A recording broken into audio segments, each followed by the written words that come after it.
à tous, je vous retrouve aujourd'hui pour une nouvelle vidéo. Aujourd'hui, je vais vous présenter ma sélection des livres de fantasy que j'aimerais tellement pouvoir lire avant la fin d'année, mais que je n'arriverai clairement pas à faire. Je sais que les vidéos pâles, ce sont des vidéos que vous aimez beaucoup de façon générale. C'est vrai qu'après, je m'y tiens pas forcément pour lire les romans, mais au moins, ça peut déjà vous donner des idées de lecture. Je trouve que la fin d'année est une période vraiment propice à la lecture de romans fantasy, mais quand je parle roman fantasy, je veux dire vraiment, vous savez, le bon gros pavé qui nécessite un max de concentration. Comme en automne, généralement, il fait moche, il fait froid, il fait venteux, il fait tout ce qu'on n'a pas envie de faire dehors. Mais généralement, c'est là et en hiver qu'on profite pour vraiment lire des bons bouquins. Je me suis dit que ça pourrait être pas mal d'anticiper sur les imaginales. Oui, on est seulement en septembre, je pense déjà aux imaginales. Je me suis dit voilà que ça pourrait être le moment, l'occasion de préparer une palle et peut-être de réussir à lire les livres. Bon, vous verrez, il y a beaucoup de fantaisie francophone dans le lot. Tout d'abord, un livre dont je ne sais vraiment pas grand-chose. Là-dessus, je suis vraiment désolée, je vais pas pouvoir vous parler de l'histoire parce qu'honnêtement, voilà, j'y vais un petit peu à l'aveuglette. Je vous parle ici d'Ayesha d'Ange, donc c'est ici une trilogie qui a été publiée chez Brajlon dans les éditions 10 en 10 euros. De ce que j'ai compris en lisant le résumé, nous avons ici affaire à un peuple qui est en esclavage depuis des millénaires, mais qui chérit une légende qui dit qu'un jour, il y aura une déesse qui viendra et qui rendra la liberté aux enfants, au peuple. Cette déesse s'appelle Ayesha. Et il est apparemment également question d'une jeune reine qui a été écartée du trône et qui va tout faire pour le reprendre. Je n'en sais pas plus, mais de ce que j'en sais, ça a vraiment l'air génial et j'aimerais vraiment réussir à le lire cette année parce que ça fait genre juste 5 ans qu'il est dans ma palle. Donc ce serait le moment. J'ai ensuite Jadis à vous présenter. Là en fait c'est un ouvrage qui a été fait en collaboration avec plusieurs auteurs. Donc il y a Nicolas Fructus, Charlotte Bousquet, Mathieu Gabory, Monsieur Jolin dont je ne connais pas le prénom et Raphaël Granier de Cassagnac. C'est aux éditions Mnemos.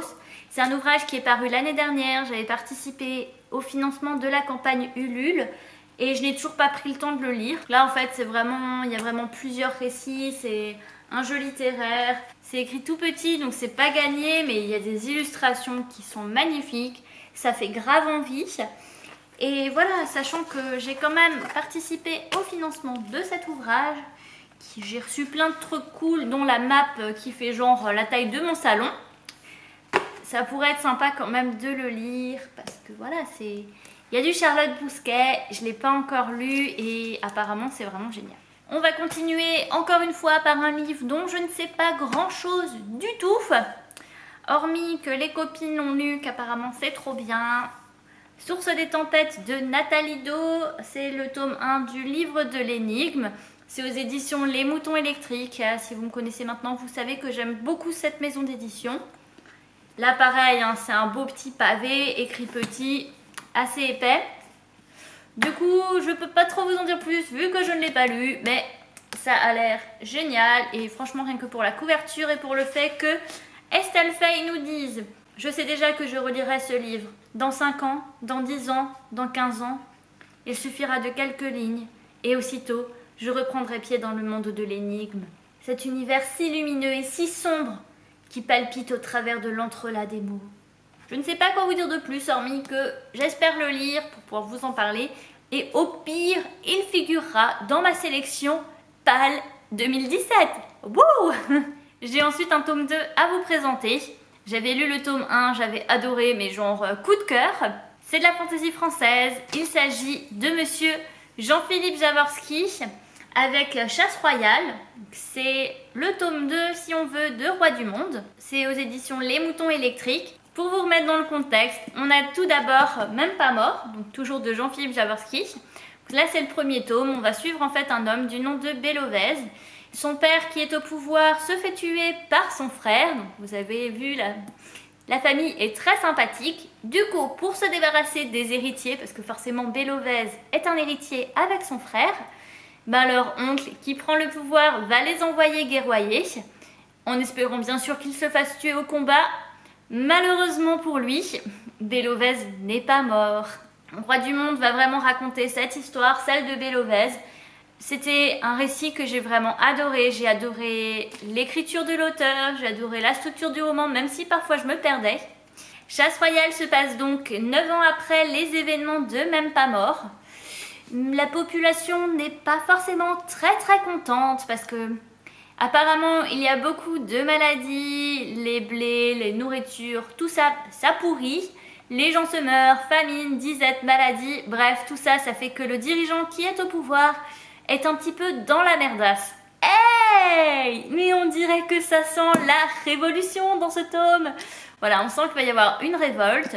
Honnêtement, le résumé n'en dit pas plus, mais ça a l'air juste génial. Surtout qu'il y a un personnage dans cette souveraineté qui va devoir se poser la question de vais-je me battre du côté de la souveraineté ou au contraire, vais-je partir du côté de la population qui a genre tout à fait raison. Franchement, c'est un résumé qui me fait vraiment hyper envie. La seule chose qui me freine, c'est de savoir que je ne sais pas quand est-ce qu'il y aura la suite. Voilà, c'est aussi simple que ça. Même si, même pas mort, voilà, j'avais adoré les mains non trouvables en poche, mais franchement, les moutons électriques, les couvertures... Voilà, tout est dit. Mais en tout cas, il a l'air trop bien. J'ai ensuite envie de retrouver la plume d'Olivier Perru avec le roman Martyr. Donc là, c'est le livre 2. Comme je vous disais, c'est d'Olivier Perru aux éditions J'ai lu. Donc Martyr, pour faire très simple, c'est l'histoire d'Irmine et d'Elbrand, qui sont deux frères assassins. Et comme dans tout bon récit de fantasy, il va y avoir une part de magie, de mystère, de population en colère, de trahison, de politique, enfin bref, c'est un truc génial. Je vous avoue que le tome 1, je l'ai lu il y a facilement 2 ans, mais la fin, même encore maintenant, mais cette fin, et j'avais tellement hâte de lire la suite, mais pareil que pour Chasse royale, je ne sais pas du tout quand est-ce qu'il y aura le tome 3, du coup j'appréhende un petit peu le moment de lire ce tome 2, tout simplement. Mais bon, c'est un livre qui est tellement beau avec la belle carte dessinée par l'auteur. De toute façon, le livre il sent tellement bon en plus. Enfin bref. Et c'est vrai que la fin du livre 1, c'est genre what?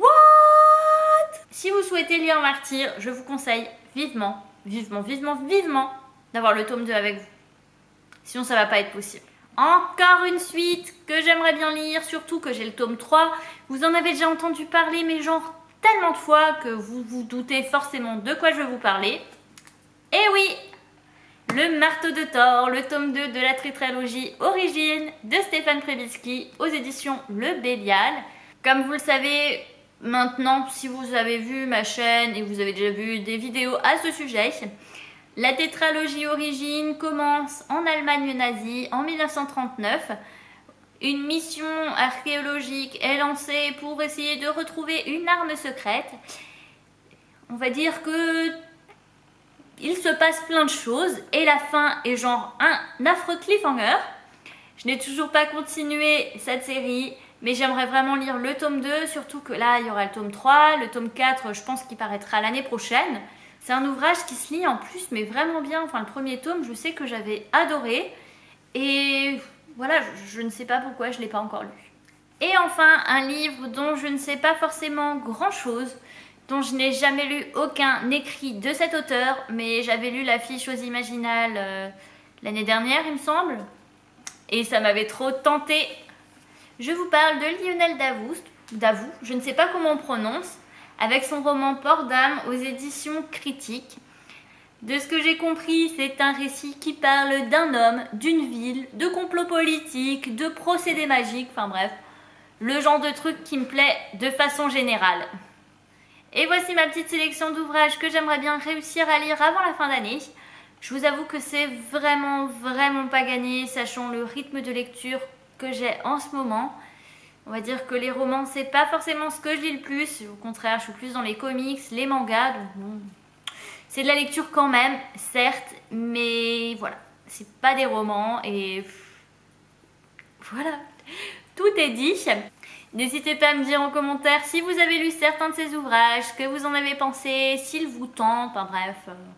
Comme d'habitude, hein, faites-vous plaisir.